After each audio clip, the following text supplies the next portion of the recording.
extraordinary, marvelous. That body has to be created with the same energy that created the physical body. We know very well that it was the creative energy of the third wolf, the sexual force, that gave rise to this body of flesh and blood that we have here. If we had asked for a father and a mother, our physical body would not exist. When we seek the very origin of our life, we discover that it is precisely in the collection of the lingam. It was our parents who gave us life. So with that energy of the third logos we come into existence within the carpet of existence. With that same marvelous sexual energy, with that prodigious subliminal energy, we could perfectly well create the astral body, a room and winds inside our organism here and now.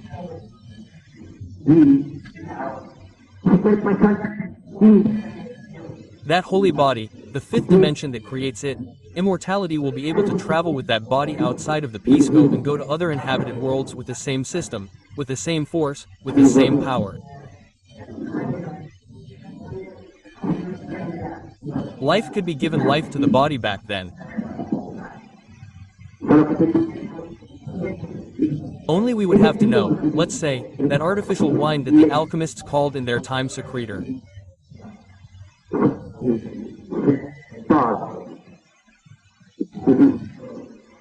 Artifice has been clearly outlined by Sigmund Freud in his analyses. In any case, only by transmuting, let's say, the sacred sperm that people miserably waste in fornication, is it possible to give life to the body.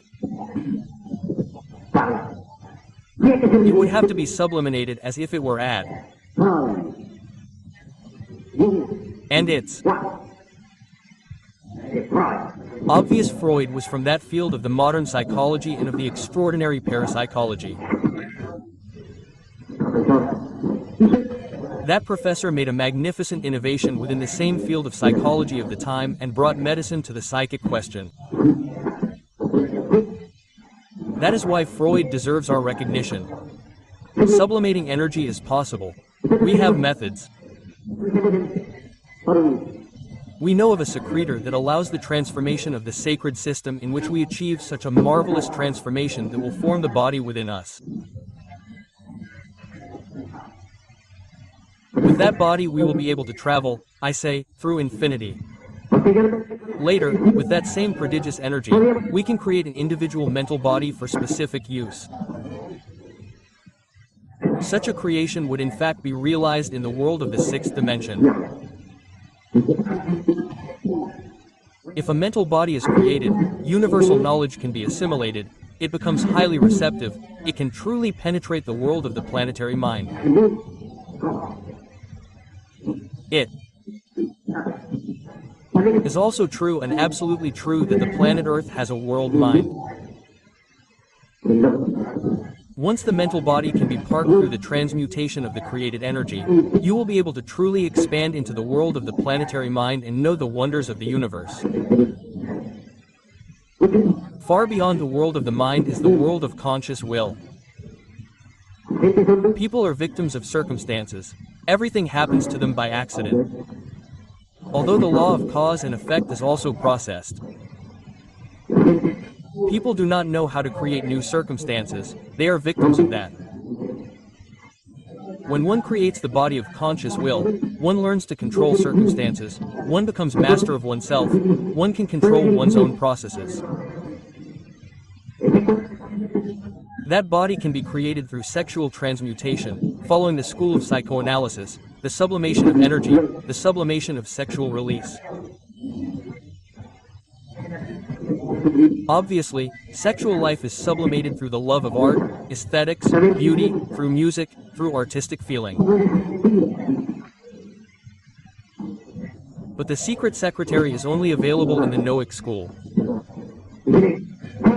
It teaches neophytes on condition of upright conduct.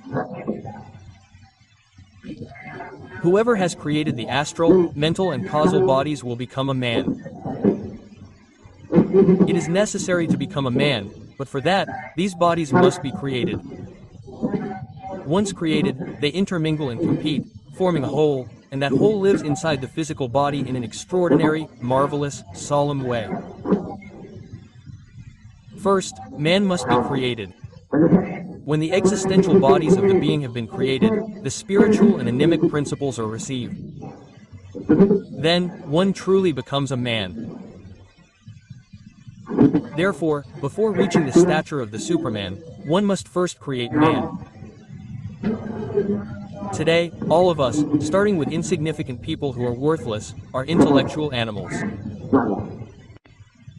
If we place an intellectual animal in front of a man, we will see the difference. Gigantic, they typically look alike, but their psychological states are different. The time has come, then, to begin creating man. Man is the king of creation. He has powers over fire, air, water, and earth. The Antigua Codices say, the gods created man from wood, but before creating him, but after creating him they merged him with divinity. Then it adds, not all men manage to merge with divinities. So in order to merge with divinity, one has to perform amazing works. One has to eliminate from oneself the inhuman elements of the ego. Anger, greed, lust, envy, pride, sloth, If a man did not eliminate from himself the undesirable elements that he carried within himself, he would truly become a halasman with a double center of gravity, an abortion of the cosmic mother, a failure.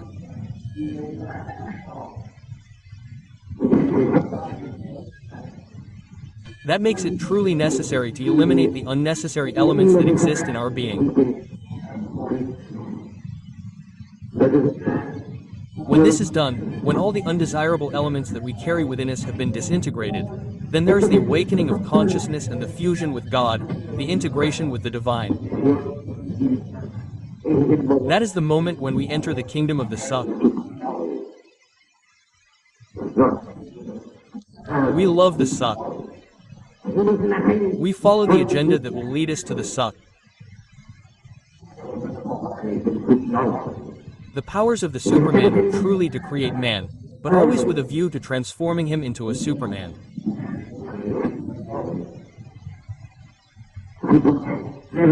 For the most serious error is to suppose that we have already acquired all the stature of man. Let us remember his lantern in Athens.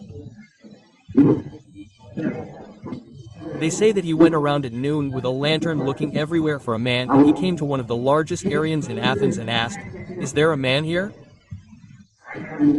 "Yes, there is. We are all men." "No, you are not men.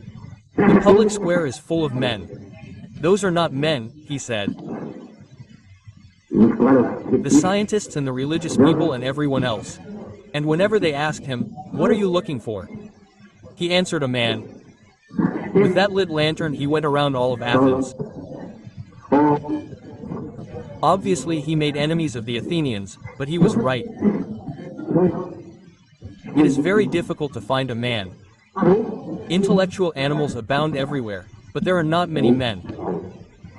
If there were men on the face of the earth, there would be no more wars. The whole earth would be a paradise. Then everything would be of everything, and everyone could eat from the tree of yeast without fear. But unfortunately, there is still no man on the face of the earth. We must create. There will be no peace. The Mayans say, no happiness, no harmony, no beauty, etc., until man is born. That's right. And that's right. Unfortunately, we are all convinced that we have reached the state of man.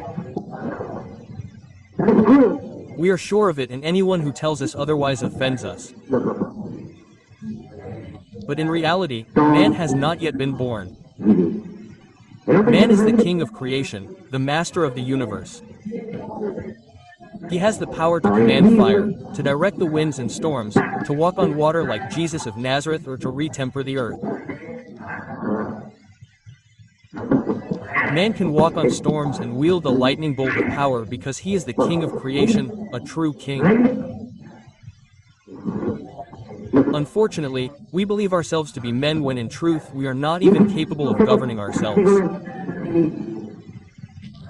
We have not yet learned to direct our psychological processes at will. We are victims of circumstances. We believe ourselves to be very wise.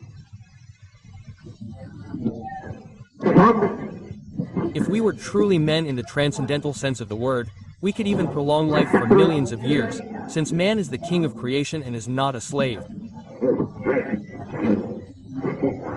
Either we are kings or we are not. If we are not kings of creation, then we are not men, because it is inconceivable of a man who is not a king of creation. Either he is a king or he is not. If he is not a king, he is not a man.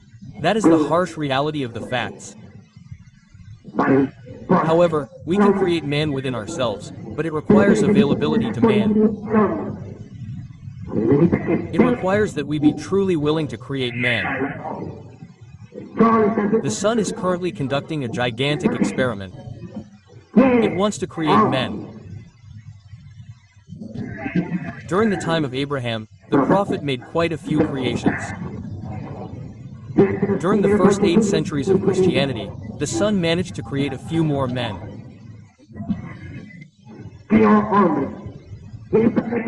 In medieval times he created men, and in this era of world crisis and bankruptcy of all principles, in this era in which humanity has launched itself on the path of degeneration, the sun strives with a supreme effort to create man.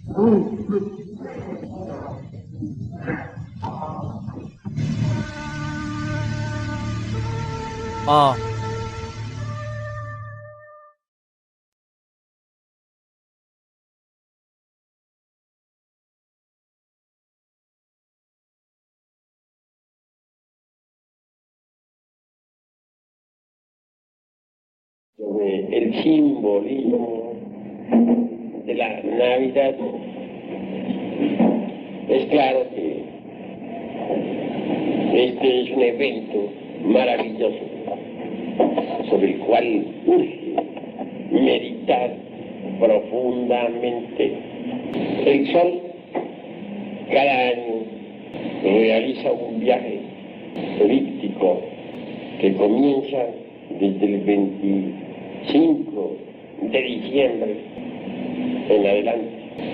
Luego regresa otra vez hacia el polo sur, hacia la zona donde está la Antártida. Por eso precisamente vale que reflexionemos en su honda significación.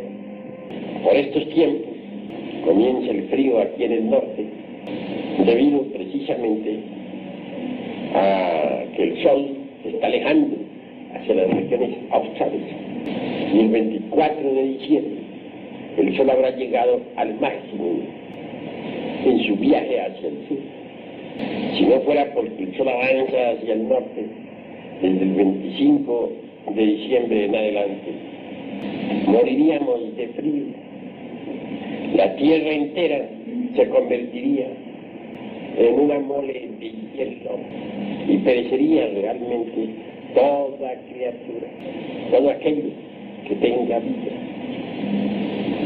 Así pues, bien vale la pena que reflexionemos en el acontecimiento de Navidad. El Cristo Sol debe avanzar para darnos su vida. Y en el equinoccio de la primavera se crucifica en la tierra. Entonces madura la uva y el trigo. Pues precisamente en la primavera, cuando debe el Señor pasar por su vida, pasión, muerte, para luego resucitar. La Semana Santa y en primavera. El sol físico no es más que un símbolo del sol espiritual, del Cristo Sol. Cuando los antiguos adoraban al sol, cuando le rendían culto, no se referían propiamente al sol físico, no. Se le rendía culto al sol espiritual, al sol de la medianoche, al Cristo Sol. Incuestionablemente es el Cristo Sol quien debe guiarnos en los mundos superiores de conciencia cósmica. Todo místico y aprende a funcionar fuera del cuerpo físico a voluntad.